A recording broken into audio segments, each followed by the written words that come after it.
여러분 안녕하십니까? 해외 특집입니다. 강신업 변호사 전해드립니다. 지금 이스라엘과 이란과 이스라엘이 전쟁 전운이 감돌고 있습니다. 네타냐후 총리가 바이든 총리와 전화대화를 합니다. 이 전화대화가 이스라엘이 이란을 공격하기 직전에 마지막으로 사실상 미국에 통보하는 형식이 되는 것 같습니다. 다시 말하면 이스라엘이 이란을 치겠다고 바이든한테 통보한다는 거죠. 바이든은 원칙적으로 이걸 말리고 싶지만 지금 네타냐후를 말릴 수가 없습니다. 네타냐후는 누구의 말도 듣지 않습니다. 자, 그리고 말이죠. 사실상 미국은 또 이 속으로 이번 기회에 이스라엘이 이란의 핵시설을 공격해 주기를 바라고 있습니다. 지금 이스라엘은 이란의 핵시설, 군사시설 그리고 원유시설을 공격한다는 목표를 세웠거든요.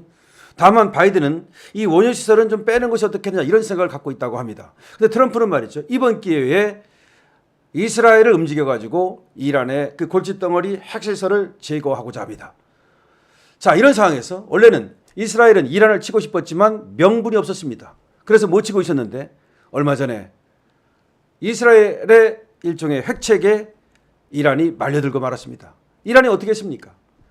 이란이 더 참았어야 되는데 참지 못하고 이스라엘 향해서 미사일을 날렸습니다. 약 180발을 날렸다는데 32발이 이스라엘의 도시와 각 곳에 떨어졌다는 겁니다. 물론 나머지는 아이언돔에 걸려가지고서 무위에 그쳤죠. 어쨌든 이란이 이스라엘을 공격을 했단 말이야. 그것이 이제 이스라엘이 이란을 공격할 명분이 된 겁니다. 그러면 그동안의 과정을 살펴볼 필요가 있습니다.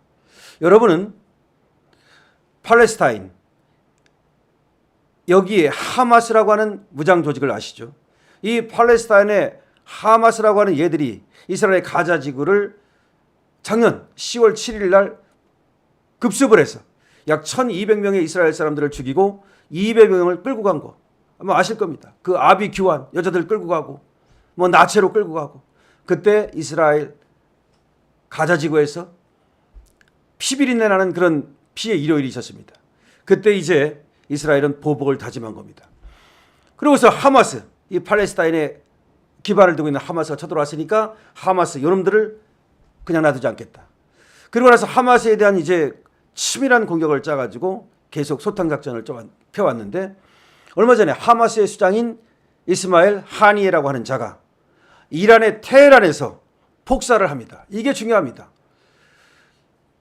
이 하니에라는 애는 팔레스타인의 하마스의 수장이기 때문에 원래는 이란에 있는 애가 아닙니다. 근데 이란에 일종의 회의하러 갔어요. 그런데 모사드에서 그 정보를 입수하고 나서 테헤란에 가 있는 이스마엘 하니에를 갖다가 그대로 폭사시킨 겁니다. 그러니까 이란이 완전히 체면을 구긴 거죠. 그때 체면을 구겼을 때 이란은 부글부글 속으로는 끓었지만 참았습니다. 왜냐하면 이스라엘하고 전면전을 펼치기가 부담스러웠기 때문이죠. 그런데 얼마 전에 또 어떤 일이 있었습니까? 이번에는 이제 레바논에 근거를 두고 있는 헤즈볼라, 여기에 수장, 이거를 또 폭사시킨 겁니다. 이스라엘이. 걔의 이름이 하산 나스랄라입니다. 하산 나스랄라, 이 팔레스타인 헤즈볼라의 수장입니다. 얘를 폭사시켰고 그 후계자 하셈 사피에딘이라는 애도 바로 또 폭사를 당했습니다. 자, 그러니까 헤즈볼라의 수장, 하마스의 수장을 다 제거해버린 거죠. 그 다음에 예만 후티 반군이라고 있습니다. 여기에 대해서도 공격을 지금 이스라엘이 가하고 있습니다. 그러니까 이제 이란 쪽에서는 이란이 맹주란 말이야. 얘가 사실 시키는 거란 말이야. 팔레스타인의 하마스라든가 이 레바논에 근거를 두고 있는 헤즈볼라라든가 예멘에 근거를 두고 있는 후티 반군이라든가 얘들을 갖다가 뒤에서 지원하고 또 사주하는 것이 이란인데 이란은 체면을 완전히 구겨버린 거죠. 자기가 지금 지원하고 있는 애들이 다 이 수장들이 다 날아가는데 그럼 너는 뭐 하고 있느냐 이렇게 된 겁니다. 그러니까 어쩔 수 없이 이란이 체면을 살리기 위해서 이스라엘을 향해서 미사일을 날렸는데 이것이 바로 어쩌면 이스라엘이 바라고 있던 겁니다. 불감청 연정 고소원이다. 이런 말을 여러분 아시죠? 청하지는 않았으나 정말 속으로 원하고 바라는 바다. 불감청 고소원. 여기 걸린 겁니다. 그러니까 이스라엘은 어차피 이란과 한판 붙기를 바랬는데 명분이 없어가지고 그걸 못하고 있었단 말이에요. 이제 이란이 이스라엘에게 명분을 줬다는 거죠. 그러니까 그대로 이제 공격을 시작하겠다는 겁니다. 한마디로 이제 박살을 내겠다는 겁니다. 지금 이스라엘은 말이죠. 레바논에서도 전쟁을 치르고 있지 않습니까? 레바논 헤즈볼라 얘들을 갖다가 완전히 소탕하겠다 그러면서 헤즈볼라가 땅굴을 파고 있는데 이 땅굴을 갖다가 이번에 완전히 초토화시키는 그런 작전을 펴고 있고 지상군 투입까지 지금 간 상태입니다. 그리고 미사일 공격을 계속하고 있습니다.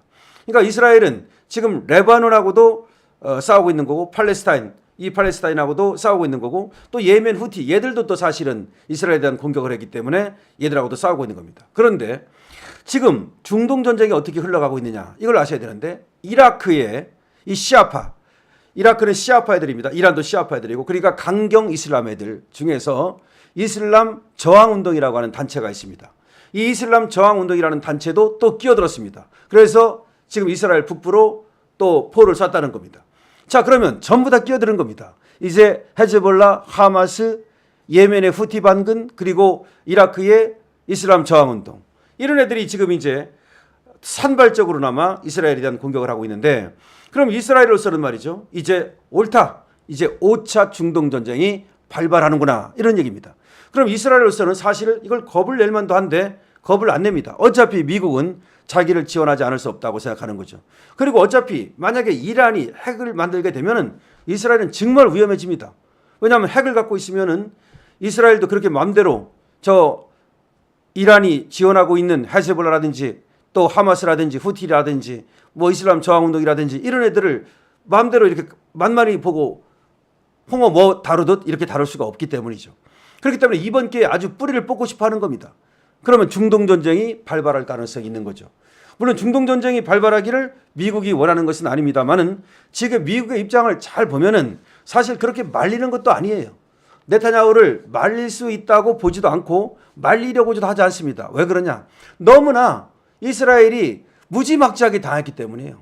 팔레스타인 애들도 너무나 정말 무지막지하게 그때 1200명을 그냥 죽이고 말이죠. 200명을 끌고 가는 갑자기 그런 공격을 했기 때문에 이제 이스라엘로서는 자유권 보호 차원에서 자유권 발동 차원에서 공격을 하겠다는 걸 말릴 수도 없는 겁니다. 자 그러면은 이제 제5차 중동전쟁이 됩니다. 제1차는 1948년부터 49년까지 제1차 중동전쟁인데 이거는 이스라엘 건국전쟁입니다. 이스라엘을 세우기 위해서 그 팔레스타인 지역 그 중동 지역의 이슬람 세력과 싸운 전쟁을 제1차 중동전쟁이라고 합니다. 제2차 중동전쟁은 수에즈 전쟁이라고 부르는데 수에즈 운하에 그 사용권을 놓고 붙었던 것인데 1956년입니다. 제3차 중동전쟁은 1967년에 있었습니다. 이게 바로 그 유명한 6.1 전쟁이라고 하는 겁니다. 그래가지고 6일 동안 싸우면서 이스라엘이 그야말로 이슬람 세력들과 맞붙어가지고 완전히 이슬람 연합 세력을 무찔렀다 그래서 이 전쟁이 굉장히 아주 그 유명하죠. 제4차 중동전쟁은 1973년입니다. 이거를 갖다가 욤 키프르 전쟁, 욤 키프르 전쟁이라고 얘기를 하죠. 욤 키프르 전쟁. 그리고 제5차 중동전쟁이 벌어진다면 이제 그게 이번이 되는 겁니다. 자, 그런데 물론 중동전쟁이 발발하지 않기를 바라고 또 중동이 지금 화약고가 되는 것을 바라지 않는 이유는 이것이 잘못하면은 말이죠. 제3차 세계대전으로 이어질 가능성이 있기 때문이다. 뭐 그런 거 아닙니까? 근데 다행히 지금 뭐 소련이라든가 내지는 중국이 여기에 개입하는 움직임은 없습니다. 하지만 소련은 내심 이란 편이죠. 이란하고 소련은 가깝습니다. 그렇기 때문에 만약에 진짜 전쟁에 붙어가지고서 크게 확전이 되면 그때는 어떻게 흘러갈지를 모릅니다. 근데 이란도 말이죠. 이스라엘이 쳤을 때 과연 이란이 반격을 할 수 있겠느냐. 제대로 된 거기에 대해서는 이란이 그런 능력이 없다라는 얘기가 있습니다. 이번에도 이스라엘을 공격하면 안 되는데 큰 형님 체면 차리느냐고 그야말로 하마스의 하니에가 죽고 그리고 헤즈볼라의 또 나스랄라가 죽고 그리고 하셈 사피에딘이 죽고 그러니까 얘들 복수해 주겠다고 그렇게 이스라엘을 공격했다가 오히려 지금 대로주고 말로밖에 생긴 것이 아니냐 또 이런 얘기가 나오고 있습니다. 그리고 미국의 입장인데 미국의 입장도 그렇게 적극적으로 말리는 것 같지는 않은데 어쨌든 이것이 만약에 중동전쟁이 벌어진다면 중동전쟁이 아니라 하더라도 이스라엘과 이란하고 전쟁이 벌어진다면 이것이 미국 대선에 엄청난 영향을 끼칠 수가 있습니다. 미국 대선이 11월 5일 한 달도 안 남았는데요. 이 전쟁이 누구한테 유리하게 흘러갈지 그것은 지금으로서는 예측하기 어렵지만 어쩌면 트럼프한테 유리하게 흘러갈 가능성도 있다는 얘기도 나오고 있습니다. 그래서 지금 네타냐후가 말이죠. 어떤 생각을 하고 있느냐. 트럼프를 좀 전쟁을 일으켜서 도와줄까? 또 그런 생각까지도 하고 있다는 얘기도 있습니다. 참 세계 국제 정세라고 하는 것은 힘없으면 당하게 됩니다. 네타냐후 눈에는 눈, 이에는 이. 어쨌든 그 용기는 대단합니다. 강실업 TV입니다.